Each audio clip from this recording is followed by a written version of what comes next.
Welcome to Aussie Nomads Destinations. I'm Beck and this is Ed, and we're taking you on an incredible journey across Australia, exploring breathtaking landscapes and hidden gems in this beautiful country. Join us as we uncover some of the best budget campgrounds. So grab your four-wheel drive, van or caravan, hop on board and let's embark on this adventure together.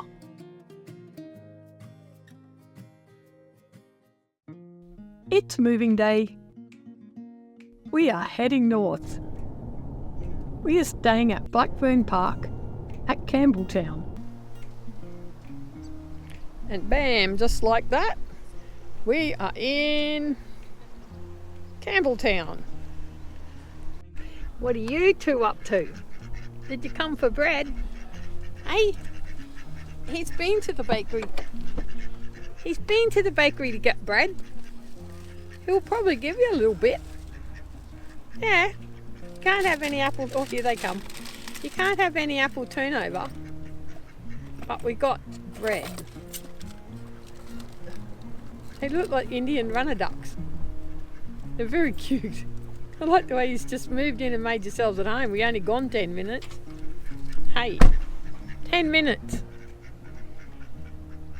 Yeah. How cute are you? Right there, here he comes with the bread. Look, he's got bread. Give him a bit of bread, Ed. Come on. Got you some bread. There you go. It's a free camp right in the middle of town. It's a large camp that would easily hold 30 odd vans. When you arrive, you need to head to the council office for a permit. You can have your pets, run your Jenny. There's internet and phone. You must collect your grey water. And the town has a dump point. There are no toilets, but the public toilets are in the park up the road. There's just one small bin, and it was full the whole time we were there. There's a bit of a road noise, and you can stay for 48 hours. The location is right behind the Red Bridge. It's a beautiful park with a creek running along the side, and it's an easy walk into town. Campbelltown has a lot to offer, and you might easily have enough to do to stay for a couple of days. The Red Bridge was built in 1838.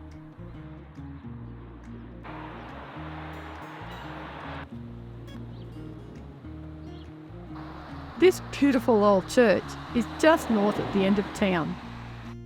And then there's this row of red bricks that run the length of the footpath, on both sides of the road. They're a very interesting read, and it shows what people were sent to jail for in the 1800s. Like 7 years for stealing 6 chickens, and 14 years for stealing a watch. Wow, these days you don't even get that for murder. This is the statue of Eliza and her ram. In the 1830s, she was responsible for starting the Great Woolstock Sheep of Australia. Today we are heading down to Oatland.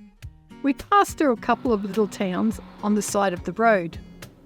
Not to miss anything, and working on the fact we have the rest of our lives, we just pull in for a look. Sometimes we find these gems. This is a 7-bedroom house and looks like a stunning old inn. Going by realestate.com, it's now a private residence. Arriving at Oatland, this is the first thing we saw when we drove down the street. How cute! It's a stunning old historical town with some stunning old sandstone buildings. There's about 87 in the main street alone, and most were built by convicts. Oatland is situated about 83 kilometres north of Hobart. The Carrington Mill is what we came to look at. Built in 1838, it was originally built as a flour mill. The windmill has all the milling machinery in it.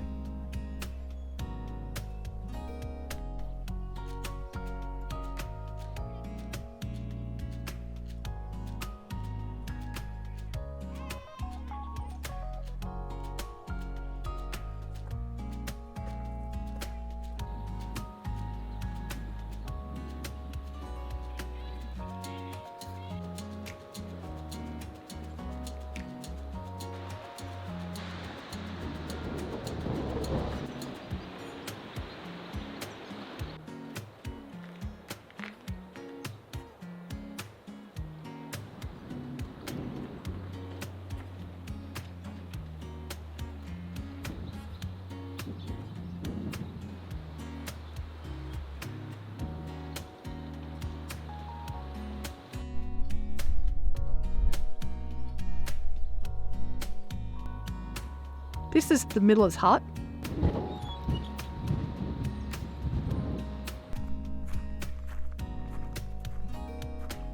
And you can freely walk around all these buildings.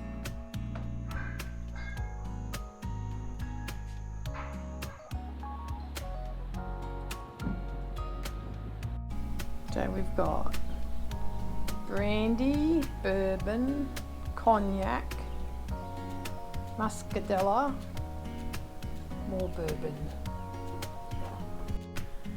muscatel, Australian port, tawny, 2K, and Palo Cordoue. Cordoue? Don't know. That one. These are the horse stables with the original old cobble floors.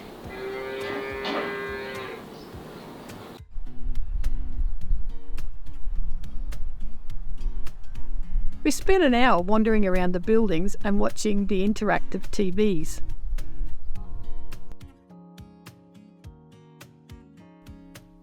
It is now a whisky distillery and restaurant, and a stunning one at that. The menu looked amazing. The distillery offers tours each day, and the distillery itself is just stunning. We didn't go in, we just peered through the window.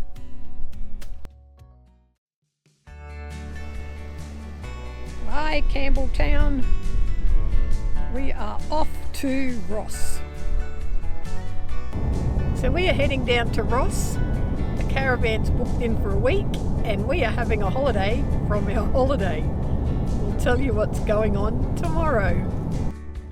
Today we are heading to Ross to a private camp called Park in the Paddock. Then a quick run into Hobart to grab a couple of suitcases.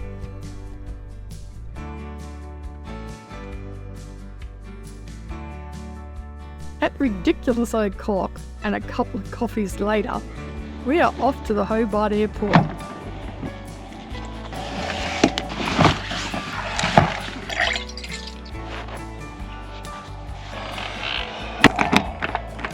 The car is booked in for a service, so Ed dropped me off with the bags and then headed to Ford, and they dropped him back at the airport.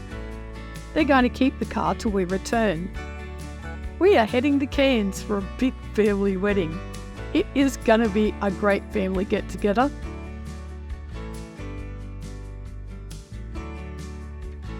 Flying is going to be an all-day event. Hobart to Sydney, Sydney to Cairns. Thank goodness for the downloaded Netflix movies. We hadn't flown for a while. The flight prices have gone through the roof and the service has gone through the floor. There are no free screens on the planes. The Wi-Fi wasn't working on both of our flights. Ed had his iPad but couldn't watch anything. We arrived about 7 p.m. at night. First stop was a family dinner at Hemingway's Brewery. Next morning we got up and did the tourist thing and went for a stroll along the foreshore.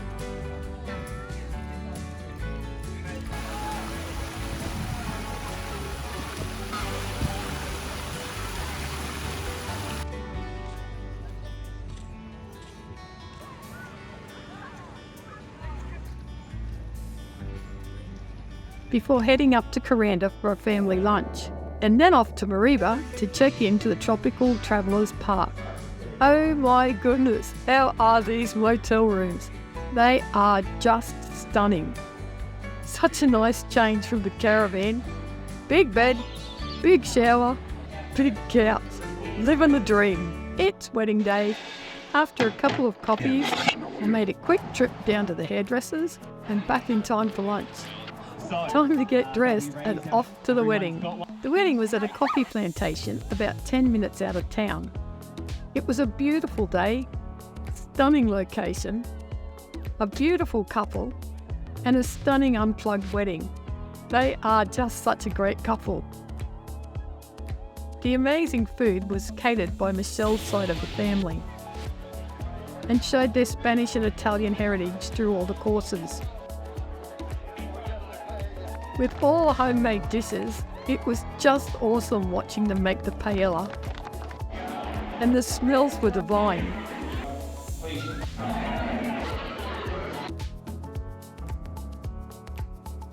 Not to lose 1 minute, today we were up bright and early, off to do some touristy things. First stop, the Curtin Fig, a massive 500-year-old fig tree near Yungaburra. Then Lake Etcham, a crater lake which was very fresh and just stunning.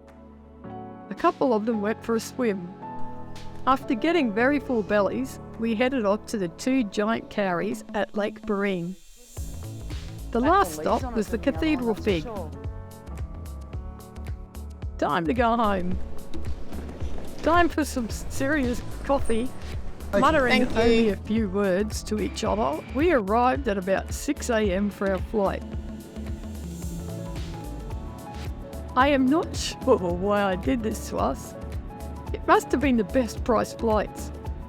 Taking off at sunrise though was just stunning. First stop, Brisbane.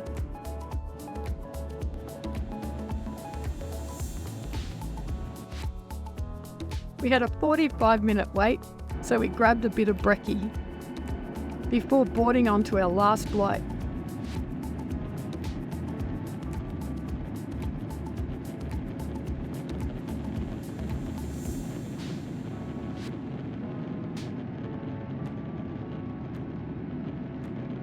We watched as we flew over the Flinders Islands and back over Tasmania. We grabbed our bags and a taxi. 1 hour later, and we were back home. Next week, we are exploring Ross. Then we drove up to Ben Lomond and moved up to Launceston. We had both caught COVID on the plane, so we needed to stay somewhere away from people. So that's us for this week. Be kind, stay happy, love your life, and we'll see you next Sunday at 6 a.m. Oh, and don't forget to subscribe, leave a comment, or hit that like button. Thanks. YouTube will love that. See ya!